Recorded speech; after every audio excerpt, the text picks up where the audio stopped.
You're listening to the Coconut Avenue Radio and Podcast Network.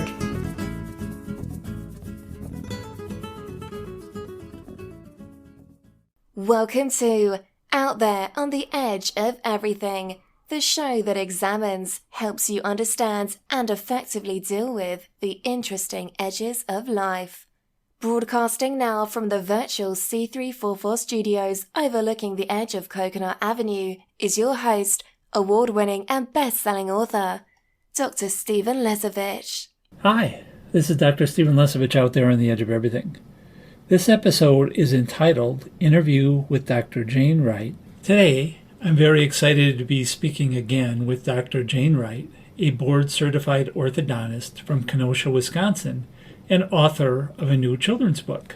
Welcome back to the show, Dr. Wright. Thank you, Dr. Lesavich. Happy to be with you again. Dr. Wright, you have a new mission for your dental practice. What is your new mission? My mission is Dentistry 3.0, where I want to help people be proactive in preventing dental decay, caring for their own mouths, instead of being reactive in the issues once they've already arisen. Dr. Wright, to accomplish your mission of Dentistry 3.0, you need to be a leader, an educator, and be very active in your community. Let's talk a little bit about your background. You are a board-certified orthodontist in private practice. Tell us a little bit about your orthodontic practice. Yes, well, my dad started the practice in 1985, and he practiced alone for almost 27 years before I joined him in 2011. And we practice pretty much side by side. There are a couple days that one of us will go to our satellite office in Paddock Lake, but our main office is in Kenosha, Wisconsin. And Wednesdays is our day together. We share all of our patients. We have a very similar, if not the same, treatment philosophy. And he and I just work really well together. I think it's a good complement. You know, not all father, daughter, parent, child teams work well. And so I feel very fortunate to be able to work with my dad. This past year, you received a very prestigious honor. You were appointed to the College of Diplomates of the American Board of Orthodontics. What is the College of Diplomates of the American Board of Orthodontics? Yes, well, it really was an honor. I mean, I was blown away that I was asked to join the council of the College of Diplomates. What the college is it's a group of board-certified orthodontists, and it allows us all to come together at an annual meeting for scientific lectures, continuing education, but also the camaraderie and the social aspect of it. So as a group, we promote our board certification to other orthodontists. We help to teach certification courses and get people prepared to take the exam. But it's just kind of helping to elevate our profession to a higher level of excellence. What are some of your leadership duties on the College of Diplomates of the American Board of Orthodontics? Well, as I progress up the ranks, I'm going to help plan meetings and find scientific speakers. At the moment, I'm in charge of teaching the American Board of Orthodontics renewal course. So certification, we all have to recertify every 10 years. And I just completed my recertification in October, and there was no recertification course for orthodontists to know what was on the exam or to refresh their memory on the exam materials. So I am in charge of creating the prep course and teaching it. So I'll be teaching it in Savannah at our annual meeting next month, and then also at the AAO, the American Association of Orthodontics meeting, which is in Louisiana in May. So I'll probably be in charge of teaching that prep course until I find a partner or somebody to teach it with me. But I also advocate for board certification. I was just at Marquette yesterday speaking to the residents about how important board certification is. And speaking of Marquette, you are on the faculty of the School of Dentistry at Marquette University in Milwaukee, Wisconsin. Marquette is the only dental school in the state of Wisconsin, and you just celebrated your 10th anniversary teaching at Marquette. Congratulations. Tell us a little bit about some of your teaching responsibilities at Marquette. Thank you. Yeah, for the most part, I am a clinical instructor. So I help the residents treatment plan new cases, and I help them with wire bending skills, case management. But I also lecture most lunch hours when I'm there from noon to 1. So I'll go up in the morning and I'll do clinical instruction in the morning, and then I'll lecture over the lunch hour on anything from biomechanics of tooth movement. Yesterday I lectured on growth and development, but sometimes I'll talk about staff management, business issues, anything that, they might not learn hands-on in residency, some outside, bigger scope to orthodontic practice issues. There's an old saying, teaching starts with reaching. What techniques do you use to reach, engage, and teach the new dental students you teach at Marquette? Well, it can be hard for me to pivot from being a very decisive person and in charge of the case in my own clinical practice to taking a step back and letting the residents really think about it on their own. And that's been a bit of a challenge for me, where I just need to give them space to think and work through the case on their own. Because the last thing I would want is for them to not understand why they're doing things, just, doing them because their instructors are telling them to. So I'm really trying to encourage them to think on their own and challenge, their treatment modalities and ask them why they're doing what they're doing so that they'll be better orthodontists. Now, many people consider you an alpha female. An alpha female is defined as a woman who has embraced her leadership ambitions. She is talented, highly motivated, self-confident, and a leader in her chosen profession. What makes you an alpha female? Well, thank you for calling me that. I mean, I'm flattered by that. Maybe not everybody would be, but I do think I'm an ambitious person and highly motivated. But personally, I mean, I'm never satisfied with enough. Like, I never feel like I'm done. And that's part of what drives me and what makes me happy. I'm really the happiest when I'm being productive. I just don't sit down well, and like, I'm not good at relaxing. That's actually where I find my joy, and I suppose the benefit is then I get a lot of stuff done. But that's what makes me happy. Now, we all have different leadership styles. How would you describe your own leadership style as an alpha female? I think it really starts with treating everyone the way that you want to be treated, which is kind of the golden rule that we were taught as children. As adults, I think it's important, to treat each other with respect and kindness. And it's hard to expect respect from my team and my staff if I'm not treating them the same way. So I really try to listen and be there for them. Also, I like to address issues head on. So, if there was a staff and interstaff issue, I have to be direct about it, but also kind and respectful. But being, passive aggressive or gossiping, none of that is productive in the workplace. So I've actually taken some classes on leadership. I took a mini MBO course. They called it Mastering the Business of Orthodontics through Wharton. And I learned an awful lot through that on leadership and just practice management. Speaking of your practice, your dental practice has 18 female employees that range in age from their 20s to their 50s. What are some of the biggest challenges you face managing 18 other women? Well, fortunately, we're not all there at the same time because that would be a lot of women all together working together in a small office environment. We have a lot of part-timers, which works well for the moms. A lot of us are mothers, and so we try to be very family-oriented, and we respect, what's going on with other people's children or families. But, sometimes people will have personality differences. There are generational differences. Things sometimes go on at home that are brought to work. And we just really try to remind everybody that if you are having an issue with somebody, either address it or you've got to let it go. You can't bring these issues to work and harbor any kind of frustration. Something that I've kind of taught them too is sometimes it's really, if you're having an issue with a coworker or something's going on, sometimes it's really not you, it's them. They might be having a hard time at home or stressed about something or something bigger, and you've just got to let it go and focus on work. How has managing those 18 female employees in your dental practice made you a better leader? Well, I think I've become a better leader because I'm learning to also let it go. I try to be a better listener, and I think sometimes people just need to vent. They just want to be heard. They don't necessarily expect you to solve the problem. They just want to talk about it. But I read a really interesting book recently called Build the Life You Want: The Art and Science of Getting Happier. And it was written by Arthur C. Brooks. And I picked up a lot of really good tidbits for managing issues, both, in the workplace and at home. It just kind of goes into all of that, be a good listener, and even not engaging in inner office gossip. If somebody tells you something, do not turn around and repeat it. And it creates an unhealthy work environment. Speaking of your home, you're also married, your husband's a professional, and you have 5 children. How do you personally keep a good balance between your personal life and your professional life? Well, my friends joke with me that I have JOMO, which is the joy of missing out, because I say no to things. If our kids want to play 5 sports each, it's like that's just not physically going to work.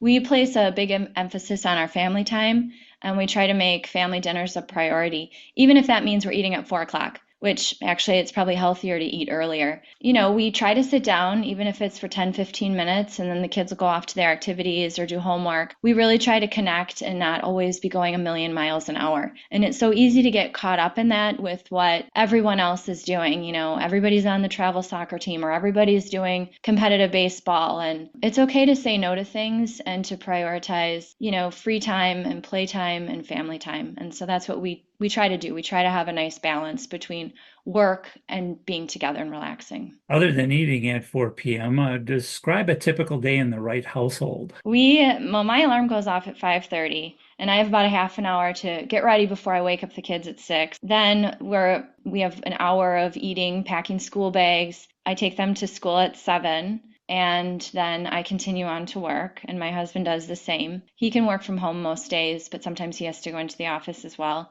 And then my husband will usually pick up the kids from school, start the homework and snack time and the early dinner preparation. I'll come home and we kind of eat quickly together, and then they're off to sports, sometimes more homework afterwards. And it seems like after athletics, they always need like a second dinner. Like 7:30. They're all ravished and eating again, but that's okay. That's a very busy day. And somehow you found time to write a book. You're a published author. You have written a fictional children's book called The Capture of Clementine.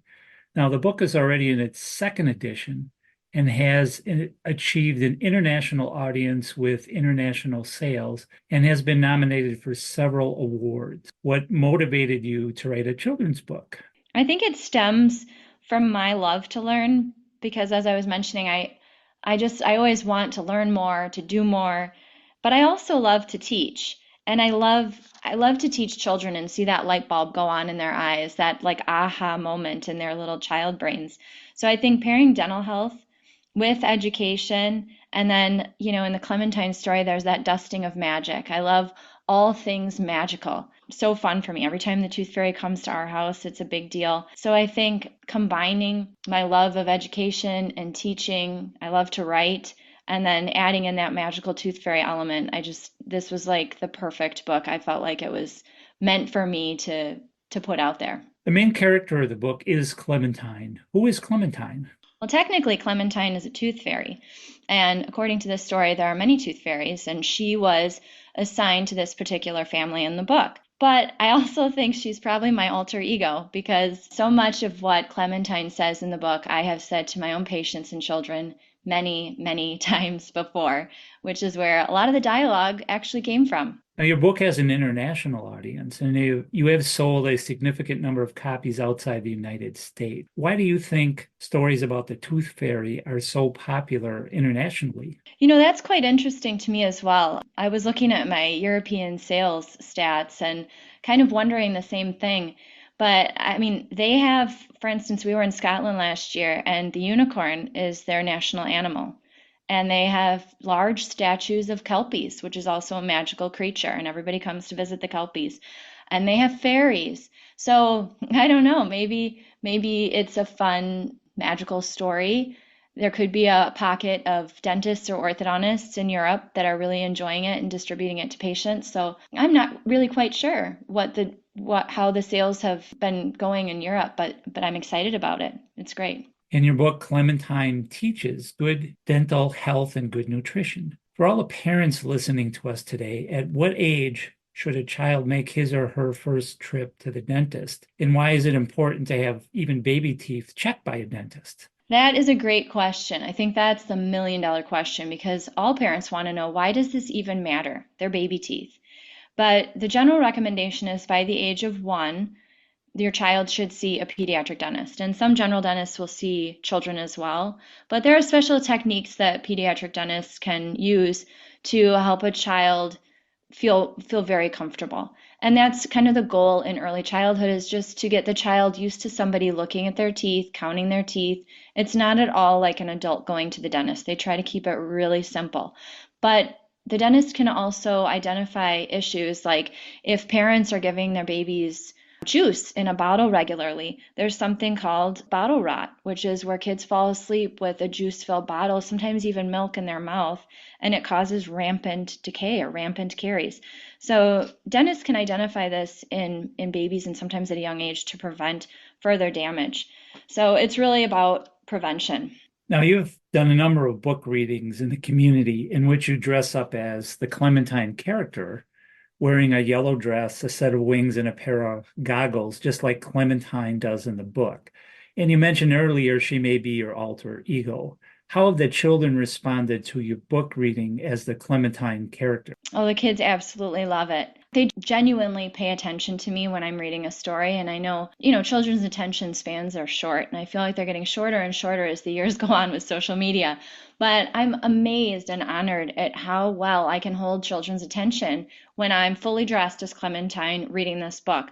We've had an instance, so last year I did a very large field trip for the Kenosha Unified School kids, and about 250 kids came to hear me read and do a dental talk. And during my presentation, 2 children pulled out their own baby teeth. They wiggled them out. They must have been loose to start with. It was hilarious because afterwards they came running up to me saying, "Do you have a treasure box? Do you have the tooth box? I pulled out my tooth." And I didn't have anything. I didn't have cotton rolls. I didn't have gauze. I was not anticipating children taking out their own teeth for Clementine the Tooth Fairy during this presentation. I mean, I've received hugs from children. They'll ask me to sign their books. So it's really heartwarming. I absolutely love it. And it really means you're teaching at Marquette, you're teaching children good dental health and good nutrition. So you're actually reaching everybody, Dr. Wright. Thank you. Thank you. Where can our listeners purchase your new book? It is available online at Barnes & Noble and Amazon. It is available in a few independent bookstores. So Blue House Books in Kenosha, Wisconsin is an adorable bookstore downtown Kenosha. Grandma's Toy Box in Eagle River, that's in northern Wisconsin. And there's some other major book retailers where you can also find the Capture of Clementine. Today I'm speaking again with Dr. Jane Wright, a board-certified orthodontist and author of the new children's book, The Capture of Clementine. Dr. Wright, February is Children's Dental Health Month. You are again doing a number of dental education events for grade school students and teachers of the local school district in Kenosha, Wisconsin. Tell us about the importance of these events for the children, their parents, and the community. Yeah, this is a very important outreach program. So February, we're trying to teach dental education to children all year long. I'm constantly talking about it in my own office, as is my staff. But February is really highlighting National Children's Dental Health Month, and it gives us an opportunity and kind of a platform to help out and go into the community, go into schools, and educate children. So I can't possibly do this all by myself. Right now, I think we have about 1,400 kids that we're reaching this February in the Kenosha area, and we have a little dental presentation where we go over healthy foods to eat. We talk about proper brushing and flossing. Of course, Clementine makes an appearance. We usually read the book to them. We pass out toothbrushes and a little coloring sheet from the American Dental Association. But the big thing is educating children how to care for their own teeth and their own mouths. Because if children get dental decay at a young age, not only is it painful, but they miss school. It can cause future crowding issues if they lose their baby teeth too early. And I think a lot of people, maybe you've even read this book, Outlive by Dr. Peter Attia. He talks about medicine 3.0, which is not being reactive to the disease, but being proactive and trying to prevent disease. My mission is Dentistry 3.0, where I want to help people be proactive in preventing dental decay, caring for their own mouths, instead of being reactive and just dealing with the fillings and the decay and the issues once they've already arisen. The last time we talked and you were on this show, you said coffee gets you out of bed in the morning. Is it still coffee, or is it something else that gets you out of bed in the morning? Yes, it's still coffee, but it's also the possibility of what the day holds. I kind of mentioned that I find a lot of joy out of being productive. I'm a morning person, and so that combination of just being ready to kind of carpe diem, get up and seize the day. And I look forward to all the things that I'm going to do that day, but I definitely have my morning cups of coffee, more than one. Now, the last time we talked and you were on the show, you said one way you create a positive impact in the world was to smile. And you do have a very beautiful, inviting smile. What is one other thing you do on a daily basis that creates a positive impact in the world besides smiling? Well, I can expand on the smiling comment a little bit. Because smiling at strangers and people triggers them to smile in response, and that triggers dopamine and serotonin, which instantly makes the smiler feel good. It also confirms, I see you. And I think in a world of social media and increased feelings of isolation, especially after the pandemic and how much time we're all spending on our phones now, the human-to-human recognition really does make a difference. And it's so simple. I think just making eye contact and smiling at people, whether it's your own children, your own family, or just strangers, that human-to-human contact is just so important right now. So we're not all just staring at our devices or staring at a screen. That's a very important point, because recognizing another human being, just engaging with them that way, something as simple as a smile, just like you said, is so important these days. Yes. Now, Dr. Wright, how can people find you and contact you? What are your website and social media identifiers? I do have a YouTube channel, which is new since we last spoke. It's at Tooth Fairy Clementine. I'm on Instagram, and my handle is Dr. Jane _Wright. I'm on LinkedIn as Jane Wright, and my office website is crawfordortho.com. Is there anything else you would like our listeners to know about you or your new book? Well, I was kind of reflecting on this. I thought about the signs that I have hanging around my house, and I don't have a lot of signs. I don't have one that says blessed or welcome to this home or anything like that. I have 2 signs hanging in my house. One says work hard and be kind, and the other one says brush and floss. And I think that those are kind of the things, we all hang our hats on in our household. If we had some core values in our home, it would be work hard and be kind and brush and floss. But if I had to add to that, I would say, never stop learning and pick up a copy of The Capture of Clementine, because it really is a cute, magical story. It's teaching prevention and just kind of self-care of your teeth. We have been speaking again with Dr. Jane Wright, board-certified orthodontist and author of the new children's book, The Capture of Clementine. It was a pleasure to speak with you again today, Dr. Wright. Thank you for being on the show again. Thank you for having me, Dr. Lesavich. This was wonderful. Till next time, Dr. Stephen Lesavich, out there on the edge of everything. You have been listening to Out There on the Edge of Everything, the show that examines, helps you understand, and effectively deal with the interesting edges of life. For more information on your host, Dr. Stephen Lesavich, please visit slesavich.com. For more information on prior and future shows, please visit coconutavenueradio.net. This is the Coconut Avenue Radio and Podcast Network.